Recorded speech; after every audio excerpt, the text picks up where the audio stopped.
On se retrouve pour une vidéo tuto astuce, la première de la chaîne, et d'ailleurs pour l'occasion n'hésitez pas à me dire en commentaire si vous avez bien compris, s'il y a des points que je n'ai pas assez éclaircis pour vous, ça m'aidera beaucoup si je dois en refaire plus tard. Voilà, intro faite, commençons sans plus tarder cette vidéo.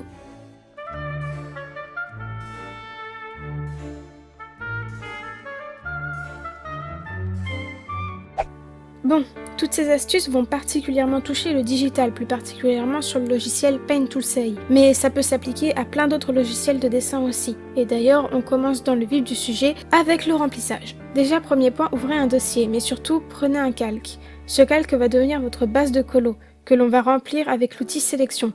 Et attention, je vous vois venir, on ne va pas sélectionner l'intérieur de votre liner, mais bel et bien l'extérieur. Et d'ailleurs, n'oubliez pas de vérifier que votre sélection est bien réglée sur Précis. Et une fois que vous aurez tout proprement sélectionné, on aura normalement un bouton pour inverser la sélection. Une fois la sélection inversée, vous n'avez plus qu'à colorier tout l'intérieur de la couleur que vous voulez.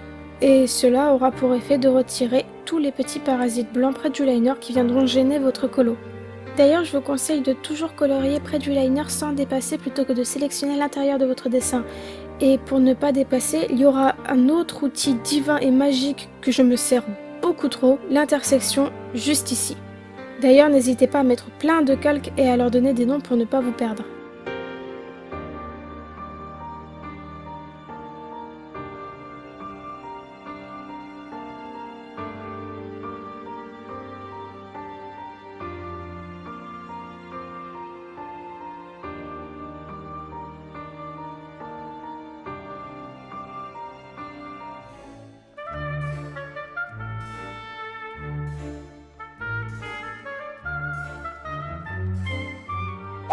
On va rapidement aborder le sujet des couleurs complémentaires, mais on y reviendra plus tard pour les ombrages. Ce sont des couleurs opposées qui vont beaucoup vous aider pour les ombres et pour choisir des couleurs qui se marient bien. Au passage, on va aborder le sujet de votre style de colo, et là, c'est tout à vous de choisir. Vous avez des couleurs plus ou moins lumineuses ou sombres, avec leur intensité qui peut varier. Généralement, ça donne aussi un ton sérieux pour un personnage dans le sens où plus il sera lumineux, plus il sera naïf ou insouciant, et plus il sera sombre, plus il sera sérieux ou mal en point. Il y a aussi les gammes chaudes ou froides dans le choix de vos couleurs à prendre en compte pour vos personnages ou votre ambiance. La couleur froide définirait plus le calme, la lenteur, et les couleurs chaudes l'énergie et le mouvement. Et enfin, il reste à aborder le sujet du degré de saturation. Il y a les couleurs rabattues, qui sont un peu du style pastel très clair et doux, un peu comme le personnage que je dessine ici d'ailleurs.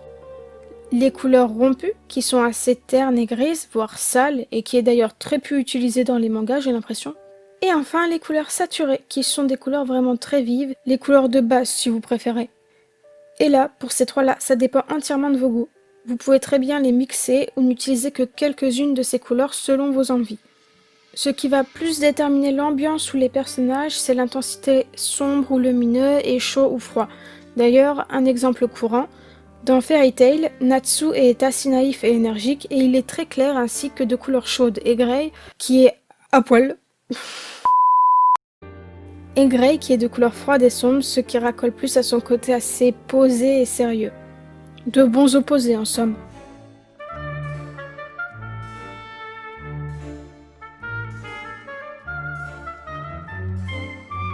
Les ombres. On rentre déjà dans le vif du sujet. Alors, la première chose que j'ai à dire là-dessus, c'est que la couleur des ombres n'est pas du tout celle qui a un poil plus sombre que la zone que vous désirez colorier, ni du noir plus opaque. Ça serait plutôt une couleur bien après et totalement différente à celle que vous avez utilisée de base, et d'ailleurs nous allons revenir sur les fameuses couleurs complémentaires. Très régulièrement, elles se marient très bien en ombre, et je vous montre l'exemple sur ce dessin assez rapidement. Le plus souvent, avec les couleurs pastel, ça rend juste vraiment très beau, mais il y a des cas où ça le fait moins.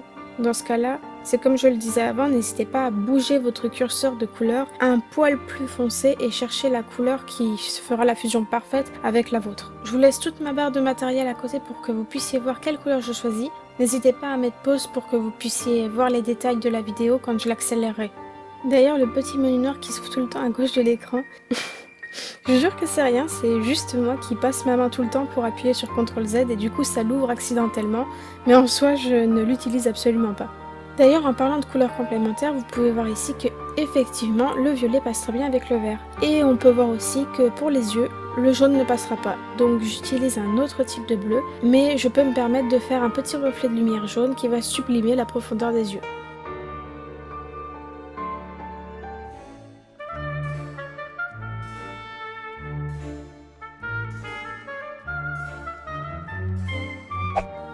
Où placer ces ombres? Voilà un point assez important pour garder une certaine cohérence au dessin. Déjà, si vous n'avez pas l'habitude de le faire par logique, essayez de dessiner le point de lumière pour mieux voir où vous allez placer vos ombres. Si la lumière est en haut à gauche, il vous faudra logiquement placer les ombres en bas à droite. Par exemple la poitrine, l'ombre se situera juste en dessous de celle-ci par rapport à la cohérence de mon point de lumière. Pour les cheveux, il est important de suivre votre liner ainsi que la base des cheveux du personnage. Vos lignes d'ombre doivent rester cohérentes à ces deux points si vous voulez un joli rendu.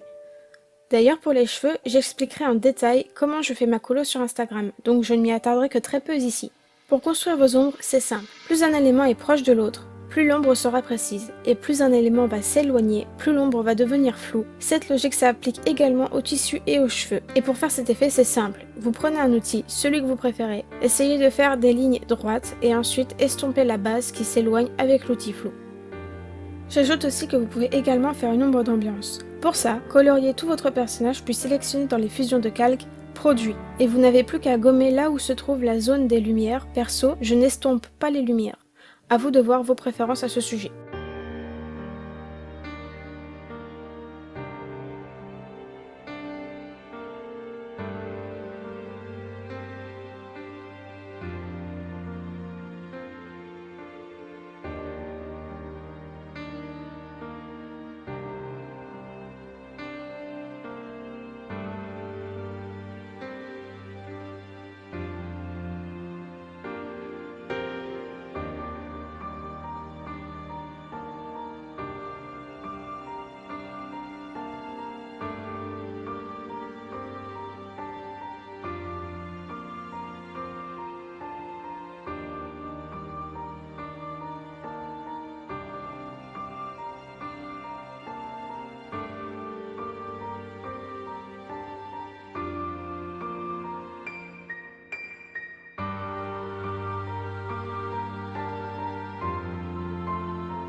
Et enfin, le dernier point, les lumières. Le plus simple pour moi à vous expliquer. J'utilise la densité linéaire pour les calques fusion et j'utilise un outil assez opaque. Le plus souvent je mets du blanc, mais vous êtes complètement libre de mettre des couleurs à vos reflets de lumière. Comme pour les ombres, voyez où est le point lumineux, puis faites des lignes de reflets, plus ou moins épais, à vous de choisir. Et qui plus est, ce n'est pas grave si vos reflets de lumière tombent sur une ombre, au contraire le rendu peut être plus joli. Personnellement, je pense que les reflets de lumière ne s'estompent pas, mais vous pouvez aussi ajouter un reflet discret occasionnellement pour éclaircir quelques endroits de votre personnage.